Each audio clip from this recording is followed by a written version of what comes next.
हे पितरांनो तुम्हाला नमस्कार करतो. ओम श्री गणेश देवताय नमः. ओम श्री कुलदेवताय नमः. ओम श्री गुरुदेवताय नमः. ओम सर्व श्री इष्टलिंग देवताय नमः नमः. शिवशनाथ मित्रांनो, मी कडाप्पा परत एकदा आपल्यासमोर हजर आहे. माझ्या धर्मकरम चॅनलमध्ये आपले स्वागत, सहर्ष स्वागत करीत आहे. मित्रांनो, पंचांगाचे आता आपल्या समोर सादर करीत आहे. मित्रांनो, आज दिनांक 7 सप्टेंबर 2024, शनिवार शके 1946, संवत्सर क्रोधी, आयन दक्षिण, ऋतू शरद, मास भाद्रपद, पक्ष शुक्ल,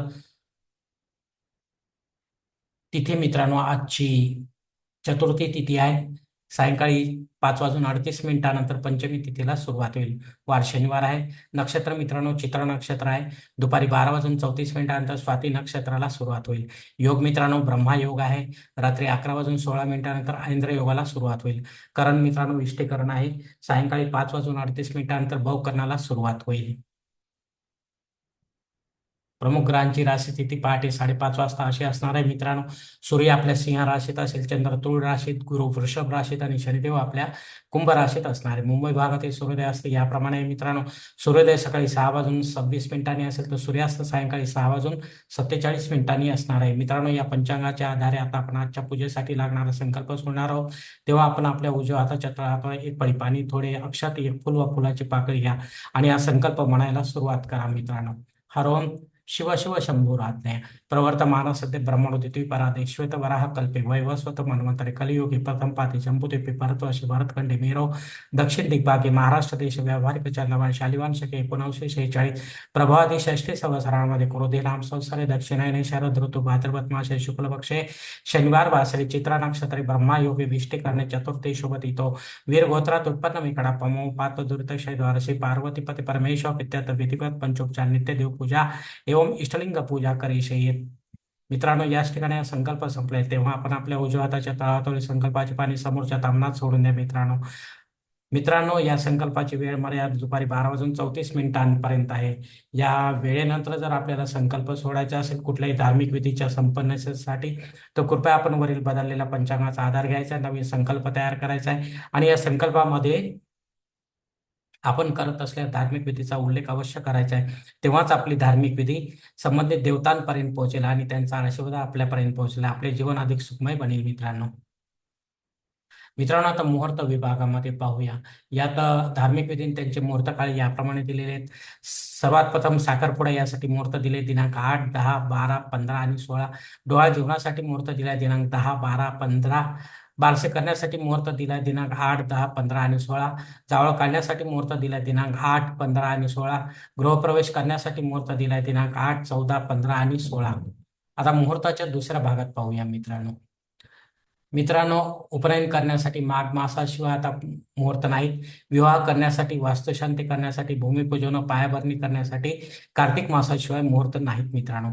देवमूर्तीची प्राणप्रतिष्ठा आपल्याला करायची असेल तर केवळ महादेवाची आपण करू शकता किंवा त्यांच्या अवतारांचे करू शकता. पंडिताच्या माध्यमातून विधिवत घरी किंवा मंदिरामध्ये घरी करायचे असेल तर यासाठी नियम जे वेगळे आहेत ते आपण पाहून घ्यावे, मगच निर्णय तो काय घ्यावा आपल्या घरच्या देवघरात शिवलिंग स्थापनेचा. यासाठी मुहूर्त दिलेत मित्रांनो दिनांक 8, 15 आणि 16. आणि प्राणप्रतिष्ठेनंतर या मूर्त्यांवर आपल्याला रुद्राभिषेक घेणे अत्यंत गरजेचे, अन्यथा अशा प्राणप्रतिष्ठित मूर्ती देखील खंडित मानून त्यांचे विसर्जन करावे लागते मित्रांनो. हे लक्षात घ्या. मित्रांनो, वरील काही मुहूर्तांच्या तारखेत वेळेची मर्यादा असू शकते. कृपया ती जाणून घेण्यासाठी आपण मला कॉमेंट्स बॉक्समध्ये विचारावे किंवा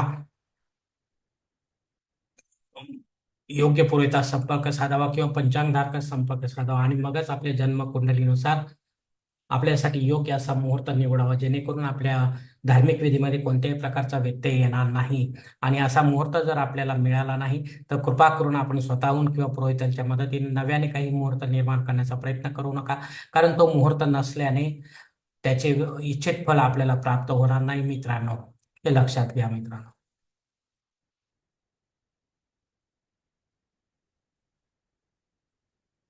पंचांगातील इतर काही महत्वाची माहिती जी आहे ती आता आपण पाहूया मित्रांनो. पंचांग शुद्धी एकदम आनंद दिवस आहे, काही प्रॉब्लेम नाही मित्रांनो. पंचांग शुद्धी नाही आहे. दिन विशेष श्री गणेश चतुर्थी असल्यामुळे पार्थिव गणेश पूजन आज करायचे आहे आपल्याला. सायंकाळी 5:38 भद्रा देखील राहणार आहे. तेव्हा यासाठीच काय मुहूर्त आहेत ते माझ्या स्वतंत्र व्हिडिओमध्ये मी दिलेले आहेत मित्रांनो. चंद्रदर्शन निषेध आहे मित्रांनो आजच्या दिवशी, कारण विनायकी चतुर्थी असल्यामुळे. अग्नी पृथ्वीवर सायंकाळी 5:38 हजर आहे, त्यानंतर नाही. या वेळेच्या आतच आपल्याला नव्याने काही होम यज्ञ कर्मकांड करायचे असेल तर करू शकता, पण पुढे चालून ते बंद पडू नये याची खबरदारी घ्या, अन्यथा दोष लागण्याची शक्यता आपल्याला राहते मित्रांनो. राहू काळ सकाळी 9 ते 10:30 वाजेपर्यंत आहे मित्रांनो. शिवलिखित मुहूर्त दिलेला आहे मित्रांनो गणेशच्या आगमनाचा, तो आपण 9 वाजेपर्यंतच पकडायचा आहे सूर्योदयापासून मित्रांनो, हे लक्षात घ्या. आणि नंतर पूजनाचा जो मुहूर्त आहे तो आहेच मित्रांनो. प्रमुख वक्री ग्रहामध्ये पण आपली इतर जी काही महत्वाची जी कामे आहेत ती शक्यतो या वेळेमध्ये करू नका, कारण आणि शिवाय सायंकाळपर्यंत भद्रा आहे, त्यामुळे सायंकाळच्या नंतरच आपल्याला जी महत्वाची कामे ती करा. त्यामुळे आपल्याला त्यात यश मिळण्याची शक्यता जास्त राहील, कारण राहूचा हा प्रभाव आहे मिळो आजच्या दिवसासाठी. प्रमुख वक्री ग्रहामध्ये शनी ग्रह वक्री आहे मित्रांनो.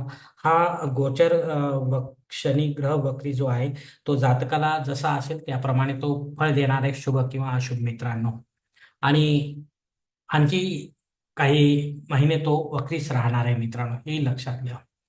धन्यवाद मित्रांनो. आजचा हा पंचांगासंबंधीचा व्हिडिओ मी याच ठिकाणी संपत आहे. आपण जर माझ्या मताशी सहमत असाल तर कृपया माझे धर्म करम चॅनल सबस्क्राईब करा, लाईक करा, आपले कुटुंब मित्र परिवार असं शेअर करा. तसेच कॉमेंट्स बॉक्समध्ये आपले मत अवश्य नोंदवा आणि माझा पुढील व्हिडिओ आपल्यापर्यंत पोहोचण्यासाठी बेल बटन अवश्य दाबा. धन्यवाद मित्रांनो. पुढील भेटीपर्यंत आपण खुश राहा, आनंदी राहा, प्रसन्न राहा. शिवकल्याण. हरिओम शिव महादेव.